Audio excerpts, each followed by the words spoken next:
नमः शिवाय। प्रिय भक्तगणों, आज हम आपको एक बड़ी ही अद्भुत कहानी सुनाने जा रहे हैं।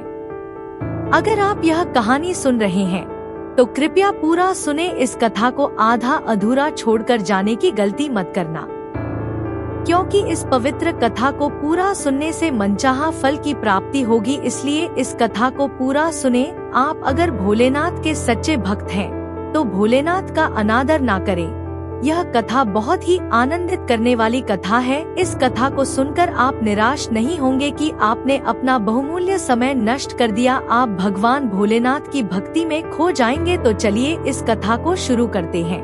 भगवान शिव देवों के देव महादेव कहते हैं, कभी कभी आपने महसूस किया होगा कि कोई बात हमारे दिमाग में बार बार घूमती रहती है। मान लीजिए कोई गलती हो गई या कोई फैसला लेना है तो उसके बारे में सोचना स्वाभाविक है, लेकिन अगर ज्यादा सोचने की आदत लग जाए तो यह तनाव का कारण बन सकता है। ऐसे में मन में तरह तरह के विचार आते रहते हैं, जैसे क्या होगा अगर असफल हो गया, या क्या मैंने उन्हें नाराज कर दिया। यह विचार हमें चिंतित, परेशान और बेचैन बना देते हैं। ज्यादा सोचने से हम असल में कुछ कर ही नहीं पाते और जिंदगी के मौके भी हाथ से निकल सकते हैं। अगर आप भी ऐसे विचारों से परेशान हैं, तो मेरे प्यारे बच्चों, हम आपको सही मार्गदर्शन देंगे ताकि आप अपनी जिंदगी को बेहतरी की ओर ले जा सके। एक समय की बात है, रामपुर नाम का एक गांव था। उस गांव में एक व्यक्ति रहता था जिसका नाम मोहन था। मोहन एक मेहनती किसान था और अपने काम में बहुत मेहनत करता था, लेकिन उसकी सबसे बड़ी समस्या थी चिंता। वह एक साधारण जीवन जीता था, परंतु उसकी मनमानी चिंता उसे हमेशा तंग करती रहती थी। रोज वह अपने काम करते हुए अपने मन के कोने में यह सोचता रहता कि आने वाला कल कैसा होगा। मोहन को हमेशा लगता था कि उसका भविष्य अनिश्चित है। उसे लगता था कि वह किसी अच्छे या बुरे कल के सामने है, जिससे उसका जीवन पूरी तरह से प्रभावित हो जाएगा। वह अपनी चिंताओं में इतना खो जाता कि उसका व्यक्तित्व भी प्रभावित हो जाता। सुबह उठते ही माधव सोचने लगता था कि आज क्या होगा, क्या काम ठीक से चलेगा, क्या वह पर्याप्त पैसा कमा पाएगा, क्या उसका परिवार खुश रहेगा।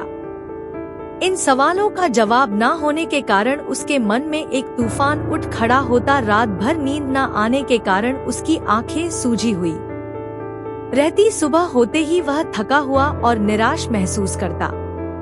उसकी चिंता सिर्फ भविष्य तक ही सीमित नहीं थी। वह हंसा काट, वह हर छोटी छोटी बात को लेकर भी चिंतित रहता। यदि कोई काम समय पर पूरा ना हो पाता तो वह घंटों सोचता रहता कि इसका बुरा परिणाम क्या होगा। इस चिंता के कारण वह जीवन का आनंद नहीं ले पाता था। वह एक ऐसा व्यक्ति था जो हर काम शुरू करता था, लेकिन उसे पूरा करने का साहस नहीं होता था। डर का साया उसके पीछे हमेशा बना रहता था, जो उसे बीच में ही हार मानने पर मजबूर कर देता था। यह डर केवल असफलता का ही नहीं था, बल्कि अपने और अपने परिवार के भविष्य को लेकर भी था। हर रोज रात को सोने से पहले उसके मन में अनेक प्रश्न उठते। क्या मैं अपने बच्चों को एक अच्छा जीवन दे पाऊंगा? क्या मैं उनका पालन पोषण ठीक से कर पाऊंगा? मेरे बाद उनका क्या होगा? यह चिंताएं उसे रातों रात जगाए रखती थी। उसके माथे पर चिंता की गहरी रेखाएं उभर आई थी और उसकी आंखों में हमेशा एक उदासी छाई रहती थी। वह सोचता था कि काश वह कुछ ऐसा कर पाता जिससे उसका भविष्य और उसके परिवार का भविष्य सुरक्षित हो जाता। उसने कई बार नौकरी तलाश करने की कोशिश की, लेकिन हर बार असफलता का सामना करना पड़ा। धीरे धीरे उसका आत्मविश्वास कम होने लगा और हताशा उसे घेरने लगी। इस चिंता के समाधान की तलाश में वह कई ऋषि मुनियों से मिला। उसने प्रसिद्ध विद्वानों और संतों की शरण ली, उनसे बातें की, अपनी चिंता के बारे में बताया और समाधान की भीख मांगी। लेकिन किसी भी ज्ञानी या संत ने उसकी चिंता का समाधान नहीं कर पाए। सभी ने उसे धैर्य रखने और ईश्वर पर भरोसा करने की सलाह दी। निराश होकर वह अपने मित्रों और सगे संबंधियों से भी इस बारे में बात करने लगा। कई लोगों ने उसे सलाह दी कि वह अपना धन किसी सुरक्षित जगह पर निवेश करे ताकि उसे मुनाफा मिल सके। कुछ लोगों ने कहा कि उसके ग्रह नक्षत्र ठीक नहीं चल रहे हैं और उसे ज्योतिषी से सलाह लेनी चाहिए। कुछ अन्य लोगों ने कहा कि उसके कर्मों में ही कोई कमी है और उसे अच्छे कर्म करने चाहिए। लेकिन सारे नुस्खे, हिदायतें और सलाह को बखूबी निभाने के बाद भी उसके मन में अजीब सी बेचैनी थी। एक दिन उसे इतनी परेशानी में देख उसके एक मित्र ने उसे एक संत के बारे में बताया। वह संत भगवान शिव के बहुत बड़े भक्त थे। उस मित्र ने कहा कि जो कोई भी उन संत से मिलने जाता है वे उसकी समस्या का समाधान अवश्य ही करते हैं। चाहे समस्या कितनी ही बड़ी ना हो, उनके समझाने का तरीका थोड़ा अलग होता है। वे अपनी बातों को कुछ अनोखे ढंग से समझाते हैं। मोहन यह सुनकर बहुत खुश हुआ। उसे लगा कि हाँ, अब वही साधु बाबा उसकी समस्या का समाधान बता सकते हैं। उत्सुकता से वह व्यक्ति तुरंत उस संत के आश्रम की ओर चल पड़ा। आश्रम जंगल में था और एक शांत और सुंदर स्थान पर स्थित था। चारों ओर ऊंचे पेड़ों से घिरा हुआ था। जैसे ही वह आश्रम के द्वार पर पहुंचा, उसने एक शांत और पवित्र वातावरण महसूस किया। उसने धीरे से दरवाजा खटखटाया और अंदर प्रवेश किया। वह संत एक पेड़ के नीचे बैठकर ध्यान कर रहे थे। जैसे ही माधव अंदर आया, संत ने आंखें खोलकर उसकी ओर देखा। मोहन ने जाकर उन्हें प्रणाम किया और कहा, है महाराज, मैंने आपके बारे में बहुत सुना है। लोग आपकी बहुत प्रशंसा करते हैं। मैंने सुना है कि जो भी अपनी समस्या लेकर आपके पास आता है, आप उसका समाधान अवश्य करते हैं। हे महाराज, मेरी आपसे एक विनती है। मेरी भी एक समस्या है। मुझे अपने आने वाले कल की चिंता है। मैं चाहता हूँ कि मेरे बच्चे और परिवार सुरक्षित रहे और उनका भविष्य सुरक्षित हो। मैं अपने भविष्य की चिंताओं में सारा समय गुजार देता हूँ। मुझे बहुत डर लगता है। भविष्य के बारे में सोच सोचकर मेरे मन में अनेक प्रश्न उठते हैं। क्या अपने बच्चों को एक अच्छा जीवन दे पाऊंगा? क्या मैं उनका पालन पोषण ठीक से कर पाऊंगा? मेरे बाद उनका क्या होगा? यह चिंताएं मुझे रात भर जगाए रखती हैं। अगर आप इसका समाधान कर देंगे तो मैं आपको जो चाहेंगे वह देने को तैयार हूँ, भले ही मुझे बाजार से कर्ज क्यों ना लेना पड़े। मोहन की बात सुनकर संत मुस्कुराए और बोले, बेटा, धन दौलत से मेरे मन को कोई संतोष नहीं मिलता। मुझे यह सारी चीजें चाहिए। मैं तुम्हारी समस्या का हल तभी निकाल सकता हूँ जब तुम मेरी बातों पर गंभीरता से ध्यान दो। जब तक तुम मुझ पर भरोसा नहीं करोगे, मेरी मदद भी तुम्हारे किसी काम नहीं आ सकती। अगर तुम्हें मुझे कुछ देना ही है तो मैं तुम्हारा समय चाहता हूँ। क्या तुम मेरे लिए समय निकाल सकते हो ताकि मैं तुम्हें समझा पाऊँ कि तुम क्या गलती कर रहे हो? यह सुनते ही मोहन की आंखों में आशा की किरण चमक उठी और वह तुरंत ही संत महाराज से बोला, जी गुरुजी, मैं आपको अपना समय देने के लिए तैयार हूँ। आप जो कहेंगे मैं वह करूँगा। बस मेरी समस्या का समाधान दे दीजिए। संत मोहन की निश्चित दृढ़ता को देखकर प्रसन्न हुए और बोले, बेटा, मुझे तुम्हारे 7 दिन का समय चाहिए और इन 7 दिनों में तुम्हें मेरे इस आश्रम में रहना होगा और जैसा मैं कहूँ ठीक वैसा ही करना होगा। क्या तुम तैयार हो? युवक थोड़ा सोच में पड़ गया। उसके दिमाग में यह ख्याल आया कि अगर वह 7 दिन तक संत के साथ रहेगा तो उसका काम कैसे चलेगा, उसके घर के खर्चे कैसे पूरे होंगे और सबसे जरूरी बात, उसकी पत्नी यह सुनकर क्या कहेगी। लेकिन उसे समाधान भी चाहिए था। मोहन ने सोचा, अगर मैं अपनी पत्नी से कहूँ कि मुझे अपनी समस्या का समाधान ढूंढकर बेहतर इंसान बनना है और इसके लिए मुझे 7 दिन इन संतों के साथ रहना होगा, तो अवश्य ही उसकी पत्नी उसे संतों के साथ रहने की इजाजत देगी।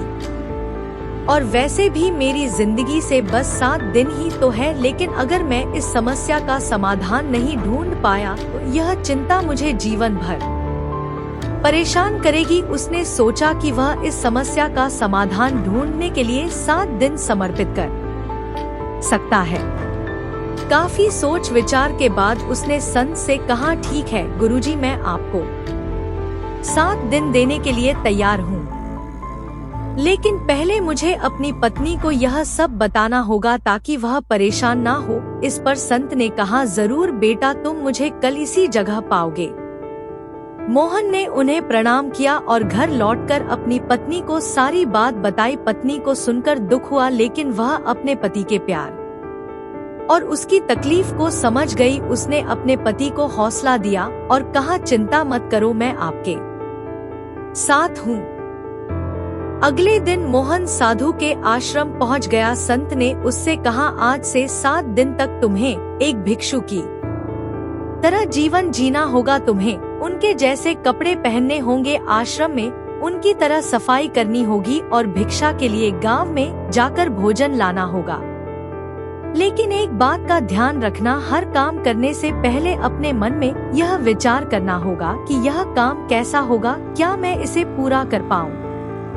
अगर हाँ, तो कितनी बखूबी से, और यह काम खत्म होने के बाद क्या परिणाम होगा, यह सोचकर ही हर काम करना होगा। यह सुनकर मोहन थोड़ा घबरा गया था। भिक्षु का जीवन बिल्कुल नया अनुभव था, लेकिन मोहन ने संत महाराज की बातों को स्वीकार कर लिया। उसे लगा यह 7 दिन आसानी से कट जाएंगे। आखिर थोड़े कपड़े धोने, झाड़ू लगाने और भिक्षा मांगने में क्या है। वह मन ही मन सोच रहा था कि यह तो रोजमर्रा के काम हैं, जिन्हें मैं वैसे भी घर पर करता हूँ, इसमें क्या मुश्किल है। उसने आश्रम के वस्त्र पहन लिए और झाड़ू उठाकर आश्रम की सफाई शुरू करने के लिए तैयार हो गया। उसने अपने मन में भिक्षुओं के शब्दों को दोहराया। उसने सोचा, यह झाड़ू लगाना इतना कठिन नहीं है, क्या मैं इसे पूरा कर सकता हूँ? हाँ, आसानी से। मैं इसे और भी बेहतर कैसे कर सकता हूँ?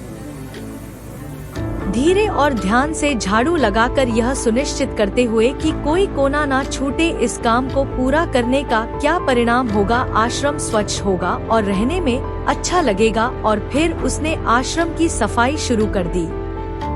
जब सब्जियां काटने का समय आया, तब मोहन ने गुरुजी के कहे अनुसार मन में विचार किया, यह काम कैसा होगा और इसका क्या परिणाम होगा। कुछ देर सोचने के बाद उसने यह यकीन बिठाया कि यह काम आसान होगा। वह अपने घर में भी सब्जियां काटता था और उसे लगा कि इसमें ज्यादा मुश्किल नहीं है। उसने सोचा कि थोड़ी मेहनत और सावधानी से सब्जियां काटने से सबको खुश करना संभव होगा। इस काम के बाद वह आश्रम के रसोई में मदद करने का आनंद लेगा, जिससे सबको समय पर और स्वादिष्ट भोजन मिल सकेगा। मोहन को यह अवसर दूसरों की सेवा करने का एक सुंदर मौका प्रदान करेगा और उसे खुशी होगी कि उसने इस काम में योगदान दिया। जब भिक्षा मांगने का समय आया तो मोहन ने मन में सोचा, कैसा होगा भिक्षा मांगना, क्या यह कठिन होगा? फिर मोहन ने सोचा, भिक्षा मांगने में क्या कठिनाई है? मैं पैसे नहीं मांग रहा, बस एक रोटी या थोड़ा अनाज मांग रहा हूँ। मुझे उम्मीद है कि लोग दया दिखाएंगे और मुझे कुछ ना कुछ जरूर देंगे। क्या यह मुश्किल होगा? वह खुद को जवाब देता है, मुझे नहीं लगता। मैं विनम्रता से मांगा और लोगों से सम्मान पूर्वक बात करूंगा तो मुझे लगता है कि वे मेरी मदद जरूर करेंगे। मोहन ने आशा की कि वह पर्याप्त भोजन प्राप्त करेगा और आश्रम के लिए भोजन ला पाएगा। उसे लगा कि यह एक अच्छा अनुभव होगा। पहला दिन तो ठीक ठाक गुजरा। उसने आश्रम के वस्त्र पहने, आश्रम की सफाई में मदद की और आसपास के घरों से भिक्षा मांग कर लाया। सब्जियां काट कर उसने रसोई में भी सहायता की। लोगों ने उसे सम्मान से भोजन दिया और उसकी कोशिशों की सराहना की। उसने सारे काम अच्छे से निभाए। मोहन को लगा कि बाकी दिन भी ऐसे ही आसानी से निकल जाएंगे। शाम को भिक्षुओं के पास बैठकर उसने पूरे दिन के अनुभव साझा किए और कहा, देखा गुरुजी, मैंने सारे काम कर दिए और मैंने काम करने से पहले सोचा भी कि वे कैसे होंगे। संत मुस्कुराते हुए बोले, बहुत अच्छे, लेकिन याद रखना जिंदगी हमारी उम्मीदों से थोड़ी अलग चलती है। हर दिन एक जैसा नहीं होता, कल शायद परिस्थिति अलग हो।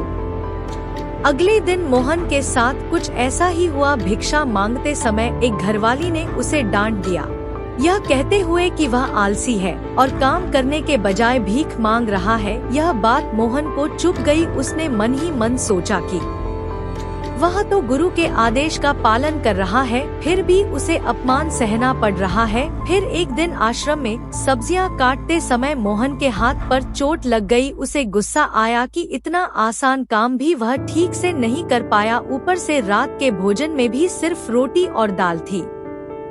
ऐसा सोचते हुए मोहन ने आश्रम में झाड़ू लगाना शुरू किया। कुछ देर बाद जब उसने आधे हिस्से को साफ कर लिया था, तभी अचानक तेज हवा का झोंका आया। इस झोंके ने बाहर की धूल और मिट्टी को उड़ाकर आश्रम के अंदर ला दिया, जिससे सफाई का काम बेकार हो गया। यह देखकर मोहन बहुत दुखी हुआ। दिन बीतते गए और मोहन की परेशानियां बढ़ती गई। उसे जमीन पर सोने की आदत नहीं थी, जिससे उसकी पीठ में दर्द होने लगा। ध्यान के दौरान उसका मन भटकता रहता और कभी पर्याप्त भिक्षा न मिलने पर मोहन को भूख से व्याकुल होकर आश्रम खाली हाथ लौटना पड़ता। मोहन को जल्द ही एहसास हुआ कि यह काम उतना आसान नहीं है जितना उसने सोचा था। धीरे धीरे मोहन का उत्साह कम होता गया। उसने सोचा था कि यह 7 दिन आसान होंगे, लेकिन असल में यह काफी मुश्किल भरे निकले। हर रात सोने से पहले वह सोचता था कि यह 7 दिन कब खत्म होंगे। उसने सोचा कि अगले 7 दिन तो बहुत मुश्किल से कटेंगे। उसने संत को अपनी परेशानी बताई। उसने कहा, गुरुजी, आपने जैसा कहा मैं वैसा ही करने की कोशिश कर रहा हूँ। मैं हर काम से पहले सोचता हूँ कि वह काम कैसा होगा, उसका परिणाम कैसा होगा, पर हर काम में मुझे रुकावट आ रही है और दिन ब दिन यह सब बढ़ते जा रहा है और मेरे कोई भी परिणाम वैसा नहीं होता जैसा मैंने उस काम को शुरू करने से पहले सोचा था। मैं क्या करूं? आप ही बताइए। मेरे 7 दिनों में से 4 दिन तो यूं ही कठिनाइयों में गुजर गए हैं। संत ने शांत स्वर में कहा, बेटा चिंता मत करो। मैंने यह सब तुम्हें इसलिए करने के लिए कहा था ताकि तुम समझ पाओ कि ऐसा ही तुम अपने जीवन में भी करते आए हो। तुम इससे पहले अपने जीवन में हर काम को शुरू करने से पहले उसके परिणाम क्या होंगे यह सोचने में अधिकतर समय बिता देते थे। भविष्य में यह कैसा होगा या यह कैसा होना चाहिए, भविष्य में तुम्हारे पास कितना पैसा होगा, या फिर पैसा नहीं हुआ तो क्या होगा, अगर अगले साल बारिश नहीं आई तो फसल कैसे उगेगी, या तुम मर गए तो क्या होगा। इन सब सवालों के कारण तुम वर्तमान में कोई काम नहीं कर पाते थे। लेकिन असली बात तो यह है कि वर्तमान ही तुम्हारा भविष्य बनाता और बिगाड़ है। तुम उन भविष्य के भूतों के बारे में सोचकर डर रहे हो जो असल में तुम्हारे हाथ में नहीं है। मुझे बताओ, क्या तुम्हारी मृत्यु तुम्हारे हाथ में है? मोहन ने कहा, नहीं गुरुजी। संत ने फिर पूछा, क्या बारिश का ज्यादा या कम गिरना तुम्हारे हाथ में है? मोहन ने फिर से कहा, नहीं गुरुजी। गुरुजी ने आगे कहा, तो क्या यह सही नहीं होगा कि तुम उन काल्पनिक भविष्य के डर से भरे हुए भूतों के बारे में सोचना छोड़ दो? तुम अपने सुनहरे भविष्य के लिए अभी इसी वक्त क्या कर सकते हो?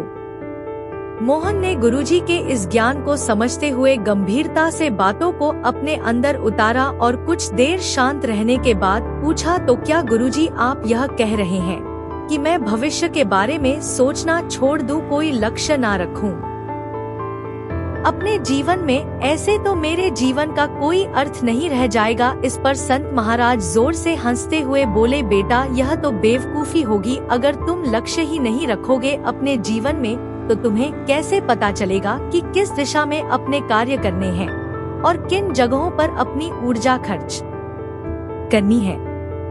आगे संत ने कहा, इस दुनिया में हर किसी को भविष्य के बारे में सोचना चाहिए, लेकिन यह भी याद रखो कि भविष्य के बारे में तुम सिर्फ इसलिए सोच रहे हो ताकि तुम अपनी दिशा तय कर सको, एक लक्ष्य बना सको, ताकि तुम्हें पता हो कि तुम्हें कहाँ जाना है या क्या बनना है। लेकिन अगर तुम बस उसी के बारे में सोचते रहोगे और वर्तमान में उस लक्ष्य को पाने के लिए कुछ भी नहीं करोगे तो तुम्हारे जीवन में निराशा और दुख के सिवाय कुछ नहीं बचेगा। और इसीलिए अब से तुम्हारे 7 दिनों में से बाकी के 3 दिन तुम हर काम इस नए ज्ञान को ध्यान में रखते हुए करना। अब से तुम्हें कोई भी काम करने से पहले बस अंतिम परिणाम तय करना है और उसके बाद उस लक्ष्य तक पहुंचने के लिए जो भी करना पड़ेगा वह करना है। जैसे कि अगर कोई तुम्हें भला बुरा कह रहा है तो तुम्हें अपने मन को शांत करके यह समझना है कि लोग खुद भी परेशान होते हैं अपनी जिंदगी में। वे इतने गुस्से में बस तुम्हें देखकर नहीं हुए हैं। उन्हें माफ करो ताकि वे तुम्हारे मन को तंग ना कर सके। और जब तुम किसी और इंसान के पास जाओ भिक्षा लाने या कभी प्राकृतिक तौर पर तुम्हारे लिए कुछ बुरा होता है जैसे कि हवा के तेज झोंके से मिट्टी आना और तुम्हारे सारे झाड़ू मारने की मेहनत पर पानी फिर जाना, तो इस वक्त हार ना मानकर अपने लक्ष्य को पूरा करने के लिए जो भी बन सकता है वह करना है। जरा सोचो क्या हो जाएगा अगर तुम्हें और एक बार झाड़ू मारना पड़े। क्या तुम पतले हो जाओगे? क्या तुम मर जाओगे? क्या सिर्फ एक हवा का झोंका ही तुम्हें रुलाने या परेशान करने के लिए काफी है? झाड़ू उठाओ और फिर से मेहनत करो, क्योंकि बेटा सिर्फ एक चीज है जो हमारे भविष्य को सुरक्षित कर सकती है और वह है उस भविष्य को पूरा करने के लिए वर्तमान में की गई मेहनत। आगे गुरुजी मोहन की आंखों में देखकर धीरे से कहते हैं, और मजे की बात तो यह है कि इसी नियम का इस्तेमाल तुम अपने जीवन की कठिनाइयों को भी दूर करने के लिए कर सकते हो। तुम्हें अपने परिवार का भविष्य सुखद बनाना था ना, इसी परेशानी को हल करने आए थे ना तुम मेरे पास? मोहन बड़े ही दुख भरे आवाज में कहता है, जी गुरुजी, मुझे अपने परिवार के भविष्य की बहुत चिंता है। गुरुजी कहते हैं, तो इसका मतलब तुम्हें अपना लक्ष्य पता है। अब तुम्हें वर्तमान में जो भी करना है उसे पूरा करने के लिए दुगनी मेहनत करो। भविष्य की चिंता करने से कुछ नहीं बदलेगा। मोहन को अपने विचारों में एक अजीब सी स्पष्टता महसूस हुई। कुछ देर शांत बैठकर उसने जो कुछ भी सीखा था उसे याद रखने का संकल्प लिया। फिर गुरुजी से बोला, गुरुजी, अब मुझे सब समझ में आ गया है। मैं बाकी के 3 दिन आपके निर्देशों का पालन करूंगा। अब जब मेरे सामने कोई बाधा आएगी तो मैं उसे पार कर लक्ष्य तक पहुंचूंगा, ना कि बेकार के सवालों में उलझकर अपना समय बर्बाद करूंगा। संत महाराज मोहन की दृढ़ता से मुस्कुराए और बोले, बहुत अच्छा मोहन, यही वह भावना है जो तुम्हें सफलता की ओर ले जाएगी। संत की सलाह को ध्यान में रखते हुए मोहन ने अगले 3 दिन बिताए। रास्ते में कई कठिनाइयां आई, कभी हार मानने का मन होता, कभी रास्ता भटकने का डर लगता, परंतु उसने गुरुजी के शब्दों को याद रखा। उसने सीखे हुए कौशल का प्रयोग किया और दृढ़ता के साथ हर चुनौती को पार किया। धीरे धीरे मोहन को एहसास हुआ कि भविष्य की चिंता करना व्यर्थ है। जो करना है अभी करना है। लक्ष्य तक पहुंचने के लिए हर पल को सही से इस्तेमाल करना चाहिए। गुरुजी को प्रणाम करते हुए मोहन ने कहा, गुरुजी, आपका बहुत बहुत धन्यवाद। आपकी सीख ने मुझे भविष्य की फिक्र से मुक्त कर दिया है। अब मैं जानता हूँ कि वर्तमान में जीना ही सबसे महत्वपूर्ण है। मोहन ने गुरुजी को अलविदा कहा और वापस अपने जीवन की ओर चल पड़ा। 7 दिन बाद जब मोहन वापस घर लौटा तो वह पहले से बिल्कुल अलग इंसान था। उसके चेहरे पर एक शांति थी जो पहले कभी नहीं देखी थी। अब वह हर पल का आनंद लेने के लिए तैयार था। मुझे उम्मीद है कि आपको आज की वीडियो पसंद आई होगी। इस वीडियो को उस इंसान से शेयर करें जिसे यह कहानी सुनने की जरूरत है और चैनल को सब्सक्राइब करें। चलिए फिर मिलते हैं एक और नई वीडियो में एक नए मैसेज के साथ। तब तक के लिए अपना ख्याल रखें। हर हर महादेव।